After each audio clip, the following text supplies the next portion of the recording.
आई तुझा आशीर्वाद मालिकेच्या आजच्या भागामध्ये आपण पाहत आहोत. राजा आणि अवनी आता हे दोघेही जणे पोलीस स्टेशनमध्ये आलेले असतात. अवनी राजाला विचारत असते की आपण इथे पोलीस स्टेशनमध्ये का आणि कशासाठी आलो आहोत. तेव्हा तो म्हणत असतो त्याचं काय आहे ना, पोलिसांनी बोलवलं आहे आणि काही फॉर्मॅलिटीज असतील त्यासाठी त्यांनी बोलवले. आता त्यांनी आपल्याला एवढी मदत केली आहे म्हटल्यावर आपल्याला जावंच लागणार आहे ना. अवनी म्हणत असते पण मला हे सगळं समजत नाही. तेव्हा राजा म्हणत असतो माझ्यावर विश्वास आहे ना, चला मग. दुसरीकडे आपण पाहतो आता सुलूच्या घरी एक टेलर आलेली असते आणि ती म्हणत असते इथे नमुने तुमचा ब्लाऊज शिवायला दिला होता तोच मी घेऊन आली आहे. तेव्हा सुलू म्हणत असते आमच्या नमीने कोणता बरं ब्लाऊज दिला असेल आणि नाही तुम्ही काहीतरी चुकीच्या पत्त्यावर आलाय. तेवढ्यातच पायल आणि नमी ह्या राजाच्या घराच्या तिथे असतात आणि ह्या पाहतात तर आता काय करायचं असा विचार नमीच्या मनामध्ये येतो. आता हिनं तर सगळा गोंधळच घातला. मग आता इथे नमी म्हणत असते अहो टेलर ताई तुम्ही इथे काय करताय. मग आता सुलू म्हणत असते आमच्या नमीने कोणताही ब्लाऊज शिवायला दिला नाही. काय ग नमे ह्या काय म्हणतायत. तेव्हा लगेच आता इकडे नमी म्हणत असते हो तर. मग आता पायल म्हणत असते त्याचं काय ना इथे तुमच्या भावाच्या घरी सून आलेली आहे मग कमीत कमी त्या नव्या नवरीचा तरी ब्लाऊज असू शकतो. मग आता सुलू म्हणत असते त्या धोंड्याच्या सुनेचं आम्हाला काय एवढं कोड कौतिक. असं म्हणून सुलू आता त्या टेलरच्या हातातली पिशवी घेते आणि तिला जायला सांगत असते. आता ती निघून गेल्यानंतर सुलू मात्र नमूवर चिडत असते आणि म्हणत असते तुझी हिंमत कशी झाली ह्या सगळ्या काही गोष्टी इथे करण्याची. तू समजतेस कोण स्वतःला आणि त्याहूनही सगळ्यात महत्त्वाचं म्हणजे हे सगळं का आणि कशासाठी केलं आहेस असं इकडे ते म्हणत असते. त्याच वेळेला नमू म्हणत असते अगं त्याचं काय ना आई, मला अजिबात तुझं काही ऐकायचं नाही आहे. तू हे सगळं का आणि कशामुळे केलं आहे सांग लवकर. मग आता लगेचच इकडे ती पिशवी हातातली घेते. पिशवी हातातली घेतल्याबरोबर आपण पाहतो आता लगेचच इकडे नमू ती पिशवी इथे समोर उभ्या असलेल्या पायलकडे फेकत असते. आता नमुने ती पिशवी पायलकडे फेकल्याबरोबर आपण पाहतो आता लगेचच इकडे ती पिशवी पायलच्या हातात असते. काही वेळासाठी पुन्हा ती पिशवी ह्या तिच्याकडे येत असते. म्हणजे दोघी जणी बॉल खेळत असतात. मग आता शेवटी इथे नमू तिथून निघून जाते तर पायल मात्र ती पिशवी घेऊन गायब होत असते. पायल ती पिशवी घेऊन गायब झाल्यानंतर आपण पाहतो इथे आता लगेचच दुसऱ्या बाजूला मात्र सुलू फार ओरडत असते आणि तेवढ्यातच आता धोंडू तिथे येतात. आता धोंडू तिथे आल्याबरोबर आपण पाहतो की धोंडू इथे लगेच सुलूच्या तोंडातच आता एक लाडवाचा घास कोंबत असतात. अख्खा लाडू म्हटलं तरी चालेल. मग आता सुलूला बोलता येत नसतं. धोंडू म्हणत असतात अगं आता तुला बोलायची काही गरज नाही आहे. तुला एक गोष्ट सांगू का, तुला ना आता इकडे आपल्या रिसेप्शनसाठी यायचं आहे. काही जरी झालं ना तरी रिसेप्शनची जोरात तयारी करायची आहे आणि त्याकरिताच तुला यायचं आहे. कारण माझ्या पोराचं आता इकडे लगीन झालंय आणि त्याचंच रिसेप्शन आहे. तुझ्या शापाने काही झालं नाहीये बघ. तुला बोलायचंय का काही माझ्याशी, हे बघ तू बोलू शकतेस पण बोलण्याने मात्र काही फरक पडणार नाही. तुला काय सांगायलोय मी, हे बघ काही जरी झालं ना तरी एक गोष्ट मात्र कायम लक्षात ठेवायची. काही जरी झालं तरी सुद्धा तुला आता इथे हे सगळं अगदी मी म्हणेल त्याच पद्धतीने करायचं आहे असं सुद्धा आता इकडे ते बोलत असतात. आता हे सगळं काही बोलल्यानंतर आपण पाहतो की लगेचच इथे दुसऱ्या बाजूला आता अवनी आणि त्याचबरोबर राजा हे दोघेही जण इथे पोलीस स्टेशनमध्ये पोहोचलेले असतात आणि दोघेही जण पोलीस स्टेशनमध्ये येऊन पोहोचल्यानंतर अवनी म्हणत असते आपण इथे कशासाठी आलो आहोत आणि तू मला पोलीस स्टेशनमध्ये घेऊन आला आहेस. तेवढ्यातच आता हवालदार मात्र इथे आता त्या दोघांचंही वेलकम करत असतात आणि दोघांचंही वेलकम केल्यानंतर इथे ते म्हणत असतात वेलकम मिसेस अवनी धनराज दांगट असं म्हटल्याबरोबर अवनीला राग येतो. अवनीला राग आल्यानंतर इथे आता अवनी म्हणत असते ह्यांची हिंमत कशी झाली मला मिसेस धनराज दांगट असं म्हणण्याची. काय चाललंय काय हे सगळं असं सुद्धा आता इकडे ती बोलत असते. आता हे सगळं काही बोलल्यानंतर आपण पाहतो की आता लगेचच अवनी चिडायला लागत असते. मग आता धनराज म्हणत असतो अगं त्याचं काय आहे ना, हे बघ, मला सुद्धा नाही माहिती की ते मला असं का बरं बोलले असतील म्हणून. आणि आता आपण त्यांच्यासमोर लग्न केलं आहे म्हटल्यावर मग आता ती म्हणत असते, मग आता तू त्यांना ह्या सगळ्या गोष्टी सांगणार आहेस का मी सांगू की मी अवनी धनराज दांगट नाही आहे म्हणून. तेव्हा तो म्हणत असतो, तुम्ही नका काळजी करू, जे काही सांगायचं आहे ना ते मी नक्कीच सांगू शकतो. दुसरीकडे आपण पाहतो आता पायल आणि ताससोबत इथे आता आपली नमो हे दोघी जणी इथे आलेल्या असतात. आणि तिथे आल्याबरोबर पायल ही पाण्याच्या बाजूला जाऊन बसते, तर दुसरीकडे नमू आता ही यशच्या बाजूला जाऊन बसलेली असते. तिला मात्र फार जास्त गरम होत असतं. आता गरम होत असताना आपण पाहतो इकडे आता लगेचच ती म्हणत असते, बापरे किती उकाडा वाढला आहे. आणि उकाडा वाढला आहे असं बोलत असताना आता लगेचच इथे यश हा तिला सरबत प्यायला देत असतो. जेव्हा यश तिला सरबत प्यायला देतो त्यावेळेला मात्र इकडे आता ही पायल मात्र पाण्याला खुणावत असते की तो बघ तिची किती काळजी करत आहे आणि तुला तर मात्र माझी काळजीच नाहीये. मग आता लगेचच तो म्हणत असतो, अगे गप्प बस, काय चाललंय काय. तेव्हा ते सगळेजण त्यांना चिडवत असतात. तेव्हा ते म्हणत असतात, खरं तर तुमची ती आत्या आहे ना, आत्याला इथे चकवा देणं फारच जास्त कठीण आहे असं इकडे तो बोलत असतो. त्याच वेळेला इकडे छोट्या म्हणत असतो, खरं तर ती तुझी आई आहे, तेच तर माझं दुर्भाग्य आहे असं सुद्धा आता इथे नमो बोलत असते. आता इकडे आपण पाहतो की इथे नमो ही म्हणत असते यशला, यशा तुला आठवतंय का रे. तेव्हा तो म्हणत असतो, काय आणि काय आठवायचं आहे. मग आता ती म्हणत असते, अरे तुझ्या गोष्टी लक्षात येते का, जेव्हा आपण लहान होतो ना आणि लहान असताना आपण काय करायचो, असंच आपण ना एकाच ग्लासातून सरबत प्यायचो. तेव्हा आता इकडे तो म्हणत असतो, अगं तेव्हा लहान होतो म्हणून चालायचं हे सगळं, पण आता कसं चालणार आहे. आता तर आपण मोठे झालो आहोत ना, मग मोठे झाले असल्या कारणाने आपल्याला ह्या सगळ्या गोष्टी अशा करून कशा चालतील बरे.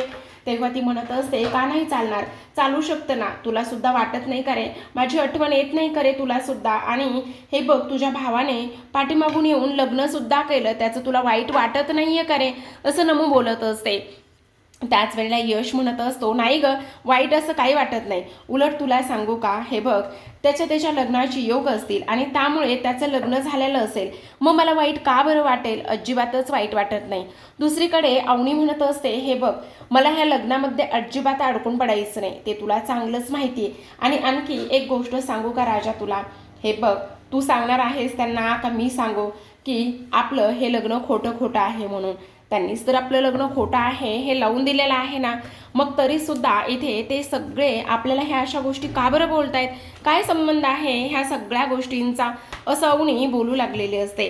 आता हे सर्व काही होत असताना तेवढ्यातच इन्स्पेक्टर तिथे आलेले असतात, ज्या की लेडीज आहेत, आणि त्यांनीच पुढाकार घेऊन अवनी आणि राजाचं दोघांचं सुद्धा लग्न लावून दिलेलं आहे. मग आता त्या म्हणत असतात, ही काही इथे येण्याची वेळ आहे का, तुम्ही एवढ्या उशिरा का आणि कशामुळे आलेला आहात, आणि त्याचबरोबर तुम्हाला मी सकाळी बोलवलं होतं, मग एवढा उशीर कसा काय. तेवढ्यातच राजा म्हणत असतो, ते काय झालंय ना, आम्ही हॉस्पिटलमध्ये गेलो होतो ह्यांच्या बाबांना भेटायला, त्यांच्या बाबांची तब्येत बरी नाहीये ना. मग आता इथे पोलीस म्हणत असतात, का काय झालेलं आहे त्यांना. अवनी म्हणत असते, अटॅक आला आहे त्यांना. काय, सो सॉरी बरं का, पण अवनी बाळा हे बघ तू काळजी करू नकोस, ह्या सगळ्या गोष्टींचा त्यांनी थोडासा लोड घेतला असेल, टेन्शन घेतलं असेल, म्हणून कदाचित त्यांना हा अटॅक वगैरे आला असेल, पण तुला काळजी वगैरे करण्याची काही गरज नाही, सगळं व्यवस्थित होईल. अवनी म्हणत असते, हो ते तर आहेच, होईल सगळं व्यवस्थित, पण काळजी तर वाटणारच ना. मग आता पोलीस म्हणत असतात, हे बघ जर तुझं त्या बॉडी बिल्डरसोबत विवानबरोबर लग्न लावून दिलं असतं, पुढे जाऊन त्याने तुझ्यासोबत काही बरं वाईट केलं असतं, तर मग कोण जबाबदार होतं ह्या सगळ्या गोष्टीला. आणि म्हणूनच आपण तुझं इथे ह्या मुलाबरोबर लग्न लावून दिलेलं आहे ना, असं आता इकडे पोलीस बोलत असतात. त्याचबरोबर हे सगळं काही होत असताना अवनीला कुठेतरी जाऊन हे पटत असतं. मग आता आपण पाहतो इथे हवालदार म्हणत असतात, मला एक गोष्ट सांगा, तुम्हाला हा जो काही राजा आहे तो काही त्रास तर देत नाहीये ना, म्हणजे त्याच्या घरचे वगैरे ह्या सगळ्या गोष्टी काही त्रास तर देत नाही आहेत ना. मग आता अवनी म्हणत असते, नाही, उलट माझ्यामुळेच त्याला फार त्रास होतोय, त्याला आणि त्याच्या फॅमिलीला. मग आता पोलीस म्हणत असतात, असं का म्हणतेस, तुझा त्याला आणि त्याच्या फॅमिलीला काय बरं त्रास असेल. हे बघ असं काहीही नसणार आहे, उगाचच तू काळजी करू नकोस असं इकडे बोलतात. आता राजाच्या मनामध्ये एक नाही तर अनेक प्रश्न इथे निर्माण झालेले असतात. राजा विचार करू लागलेला असतो. जर आता पोलिसांनी विचारलं की इकडे ह्या माझ्या घरी आणि त्याचबरोबर माझ्या घरातले ह्यांना नीट वागवतायत का, किंवा आणखीन जर काही प्रश्न हे पोलीस विचारायला लागले तर मग मात्र माझी इथे गोचीच होणार आहे. देवी आई काही कर, पण देवी आई ह्यांना पुढे काहीही विचारण्याची आणि बोलण्याची सद्बुद्धी देऊ नकोस असं राजा मनामध्येच बोलत असतो. आता हे सगळं काही बोलून झाल्यानंतर खरं तर इथे पोलिसांनी ह्यांचं एक मॅरेज सर्टिफिकेट बनवलेलं असतं आणि तेच सर्टिफिकेट घेण्यासाठी ह्या दोघांना इथे बोलवलेलं असतं. आता हवालदारांनी ते सर्टिफिकेट इथे अवनीच्या हातात देणार तेवढ्यातच राजा ते सर्टिफिकेट स्वतःच्या हातामध्ये घेतो आणि स्वतःच्या हातामध्ये घेतल्यानंतर आता लगेचच इकडे तो म्हणत असतो त्याचं काय आहे ना, मी हे सेफ ठेवेल ना, म्हणजे कसं आहे घाई गडबडीमध्ये वगैरे त्यांच्याकडून हे सर्टिफिकेट वगैरे कुठेही पडू नये आणि हरू नये ना, म्हणून मला थोडंसं टेन्शन आलं आहे असं सुद्धा राजा आता इथे बोलत असतो. आता हे सगळं काही बोलून झाल्यानंतर आपण पाहतो इथे आता अवनीला टेन्शन येतं. मग आता हवालदार म्हणत असतात, हे बघ तुला एक गोष्ट सांगू का, सुखी संसाराचा एक मंत्र मी तुला देतो. जर आपलं चुकलं ना तर पटकन स्वारी म्हणायचं आणि बायकोचं जरी चुकलेलं असेल ना तरी सुद्धा आपणच स्वारी म्हणायचं. म्हणजे काय आहे ना, संसार मात्र अगदी हसत खेळत आणि त्याचसोबत आनंदामध्ये होतो. काळजी वगैरे करण्याची काहीही गरज पडत नाही असं आता इकडे तो बोलत असतो. आता हे सगळं काही बोलून झाल्यानंतर अवनी आणि राजा निघून जातात.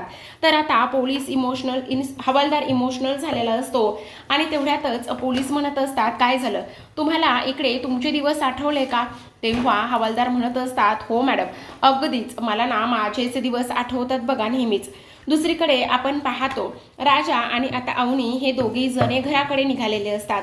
अवनी गाडीमध्ये बसल्याबरोबर त्या कागदाबद्दल विचारत असते की खरं खरं सांग, तुला हा जो काही पेपर दिला आहे ना तो पेपर नेमका कशाचा आहे आणि तुला तो पेपर का दिलेला आहे? तेव्हा राजा म्हणत असतो, अगं अवनी मॅडम त्याचं काय आहे ना, आता मी इथे तुम्हाला मदत केली, त्याचबरोबर मी तुमच्याबरोबर लग्न करून तुमचं आयुष्य खराब होण्यापासून वाचवलं ना, त्यामुळे पोलिसांनी माझं कौतुक केलं आहे आणि त्यामुळे मला इथे पुरस्कार दिला आहे असं इकडे राजा खोटं खोटं सांगत असतो. दुसरीकडे इथे पाण्या आणि पायलची मजा मस्ती सुरूच असते. पायल म्हणत असते, पाण्या ऐकणारे हे बघ मला तुझ्याबरोबर लग्न करायचंय आणि तुला सांगू का, मी ना माझ्यासाठी एक सुंदर अशी साडी घेतली आहे आणि त्याचंच मॅचिंग मी ना तुला सुद्धा ड्रेस घेतला आहे. म्हणजे कसं आहे ना, आपण दोघेही जण ट्युनिंग करणार आहोत आणि उद्या जाऊन आपले लग्न होणारच आहे ना असं इकडे तो बोलतो. पण पाण्याला मात्र इथे पायलचं हे बोलणं काही फारसं आवडत नाही बरं का, तो वरवर तसं दाखवतो. इकडे आता दुसऱ्या बाजूला नमू म्हणत असते, काय झाले सांग ना, हे बघ तुला वाटत नाही का रे वाईट की आपलं सुद्धा लग्न व्हावं आणि तू ह्या घरचा मोठा मुलगा आहेस, तुला वाटत नाही का रे यश असं? तेव्हा यश म्हणत असतो, नाही ग असं काही वाटत नाही मला. आणि का वाटेल, अगं राजाचं लग्न झालं, उलट ह्या घराला बाईचा आशीर्वाद लाभला, ती गोष्ट चांगलीच आहे ना. मग आता ती म्हणत असते, जा बाबा तुला तर कळतच नाही, तू तर कोणत्या गोष्टीमध्ये पुढाकारच घेत नाहीस. मग आता तो म्हणत असतो, ऐक ना तू उद्या येणार आहेस का रिसेप्शनसाठी? तेव्हा ती म्हणत असते, आता खरं तर यायची इच्छा आहे पण कसं यावं तेच मला काही कळत नाही. म्हणजे मला नाही समजलं, असं का म्हणतेस तू? अरे मला सांग, आता इथे आई थोडी ना रिसेप्शनसाठी येऊ देणार आहे. मग आता यश म्हणत असतो, अगं काहीतरी कारण दे ना. तेव्हा ती म्हणत असते, पण मला एक गोष्ट सांग, मी रिसेप्शनसाठी आलेलं तुला आवडणार आहे का? तेव्हा यशोदा म्हणत असतो, का नाही आवडणार, आता तू आलीस तर मला आनंदच होणार आहे आणि तू यावंस असं सुद्धा मला वाटतंय. तेवढ्यातच हा छोटू दरवाजापाशी उभा राहून पाहत असतो, त्या दोघांचं बोलणं ऐकत असतो. मग आता इकडे त्याला कळतं की यशोदाला सुद्धा हिचं येणं किती छान वाटते, किती आवडत आहे, ही गोष्ट त्याच्यासुद्धा लक्षात आलेली असते.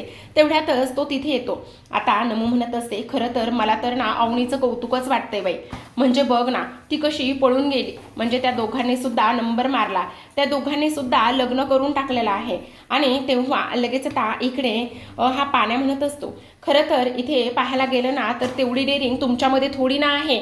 मग आता इथे पायल म्हणत असते, बाबा आपलं तर पूर्णच ठरलेलं आहे बरं का, खरं तर आपण लग्न करणार आहोत तर फक्त आणि फक्त इथे दांगट पाटलांच्या घरी सून बनूनच येणार आहोत, आपण बाकी कोणाचा विचार करणार नाही किंवा लग्नसुद्धा करणार नाही.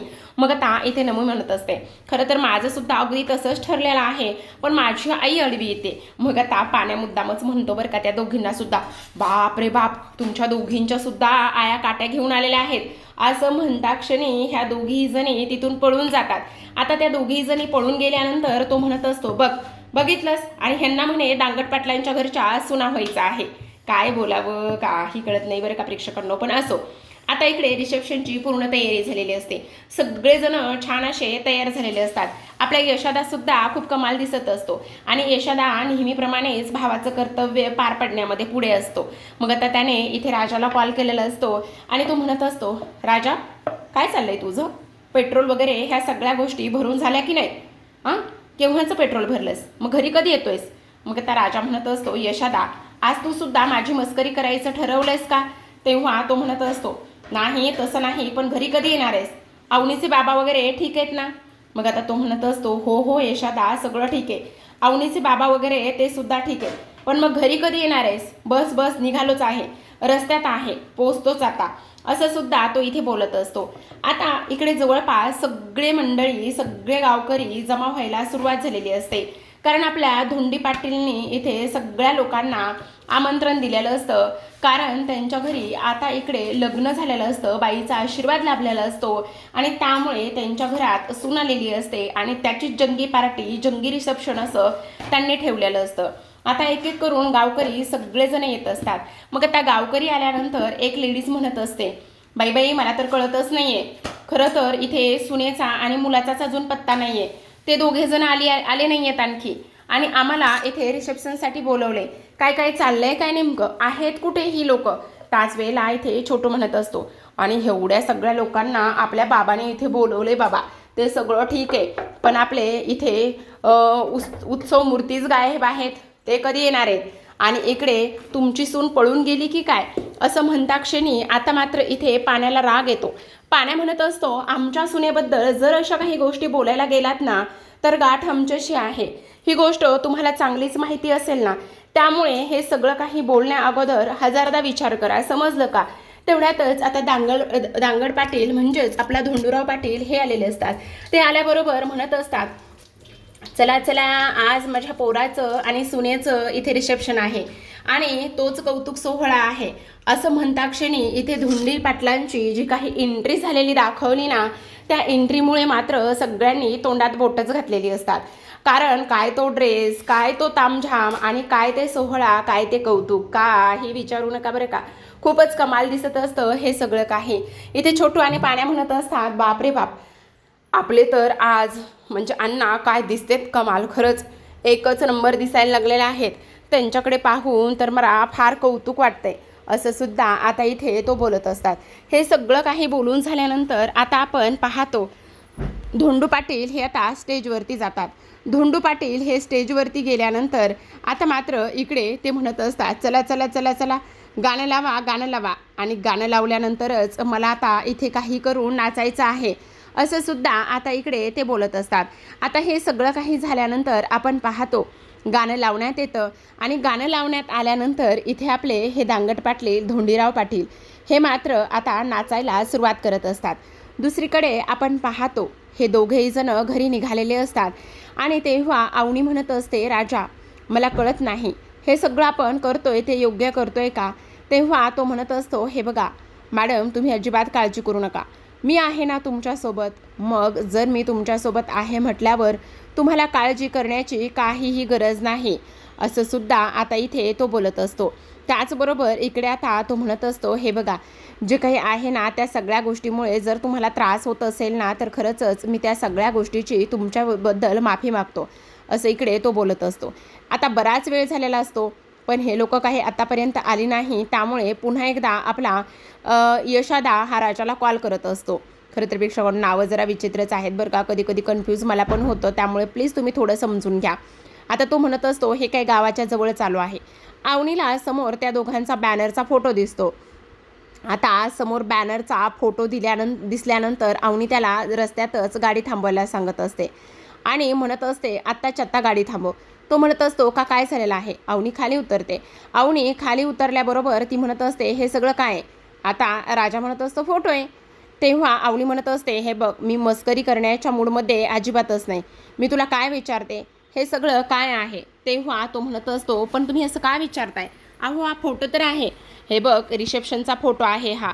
आणि तुला एक गोष्ट सांगू का, काही जरी झालं ना तरीसुद्धा इथे मला अजिबातच तुझ्या घरी यायचं नाही. आत्ताच्या आत्ता मला तू इथून निघून सोड.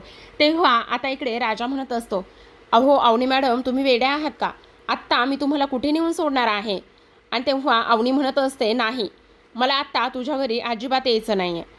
तेव्हा राजा तिला समजावतो. तर प्रेक्षकांनो आजच्या भागामध्ये एवढंच. उद्याचा भाग खूप इंटरेस्टिंग आहे. खरं तर मालिकाच खूप छान आहे बरं का, कमाल आहे. म्हणजे बघा ना आता किती सुना आहेत, त्याचबरोबर एवढ्या सुना आणि एवढं सगळं काही असताना हे सगळं अशा पद्धतीने होतंय म्हटल्यावर ना किती कमाल धमाल मालिका असणार आहे बरं. आता अवनी इथे म्हणत असते, मी तुला सांगितलंय ना मला अजिबात तुझ्या घरी यायचं नाही आहे. मग आता राजा डोक्याला हात लावूनच बसतो. तो म्हणत असतो, हे बघा अवनी मॅडम असं करू नका. मी आता घरी काय सांगणार आहे? असं का करताय तुम्ही? पण अवनी म्हणत असते, नाही. तेवढ्यातच आता घरचे सगळेजण नाचत नाचतच बाहेर आलेले असतात. पाहतात तर काय अवनी आणि राजा तिथेच उभे असतात. मग आता वहिनी आल्या असं म्हणूनच इकडे पाण्यादा त्याचबरोबर छोटू हे सगळेजण नाचायला सुरुवात करत असतात आणि त्या दोघांना सुद्धा घरामध्ये घेऊन जायला निघालेले असतात. अवनी मात्र स्पष्टपणे म्हणत असते की आत्ताच्या आत्ता जाऊन सगळं काही घरी सांगायचं आहे किंवा मला इथे थांबायचं नाही आहे, मला कुठेतरी नेऊन घाल, असं इकडे ती बोलत असते. पण राजा आता तिची कानउघडणी करणार असतो.